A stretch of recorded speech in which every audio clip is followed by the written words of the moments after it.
আসসালামু আলাইকুম। সবাই কেমন আছেন? তো বর্তমানে সবার সাথে একটা দুঃখজনক ঘটনা ঘটতেছে, আপনারা অবশ্যই সাবধানে থাকবেন। বিষয়টা হলো, বর্তমানে বাজারের মধ্যে প্রচুর পরিমাণ জাল টাকা ছড়িয়ে গেছে প্রত্যেকটা জায়গায়। আপনারা যারা ব্যবসা বাণিজ্য করেন অথবা যারা লেনদেন করেন, অবশ্যই লেনদেন করার আগে টাকা বুঝে শুনে নেবেন, দেখে রাখবেন। কারণ বর্তমানে 1000 টাকা নোটগুলো আসলে প্রচুর পরিমাণে জাল বের হয়ে গেছে। তো আজকে একজন এনজিও থেকে আমাকে টাকা তুলে দিছিল। তো এনজিওর পিন মারা বান্ডেলের ভিতরে এই যে একটা 1000 টাকার নোট জাল পড়ছে, আপনারা দেখতেছেন কিনা? আব্বু, টাকাটা কি করতে হইব? ছিঁড়ে ফেলতে হবে? তাহলে আব্বু আসো, আজকে আমরা টাকাটাকে ছিঁড়ে ফেলি।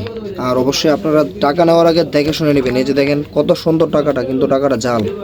তো আসলে আজকে আমাকে একজন টাকাটা দিয়েছে ব্যাংক থেকে উঠিয়ে। এটা হচ্ছে স্টেপলার দিয়ে পিন মারা ছিল যে বান্ডেল, সেই বান্ডেলের ভিতরে এই চালটা পড়ছে। একটা এনজিও থেকে উঠিয়ে দিছিল আর কি, সরি, একটা এনজিও থেকে। দেখেন আপনার টাকাটা আসলে যদি দিন শেষে এই টাকাটা কোনো গরিব মানুষের হাতে যায়, তাহলে তার সারাটা দিনের যত ইনকাম আছে সব ইনকামগুলো শেষ হয়ে যাবে এক নিমেষে।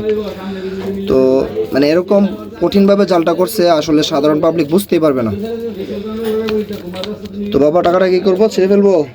ঠিক আছে, তুমি ধরো, ধরো ধরো ধরো, ছিল টান তো। আচ্ছা বাস, আবার এটা তুমি ছিল, এটা আমি ছিড়ি।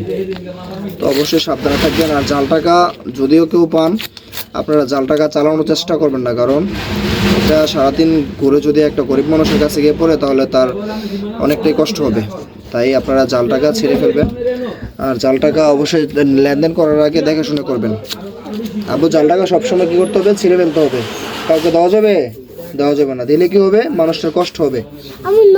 ঠিক আছে, ভালো থাকবেন সবাই, সুস্থ থাকবেন। এই জিনিসটা খেয়াল রাখবেন সবাই, বিশেষ করে টাকা বুঝে শুনে নেবেন। হ্যাঁ, নকল টাকা, এটা জাল টাকা। আমরা এটা কি করছি? ছিঁড়ে ফেলছি। ভালো থাকবেন সবাই, আসসালামু আলাইকুম।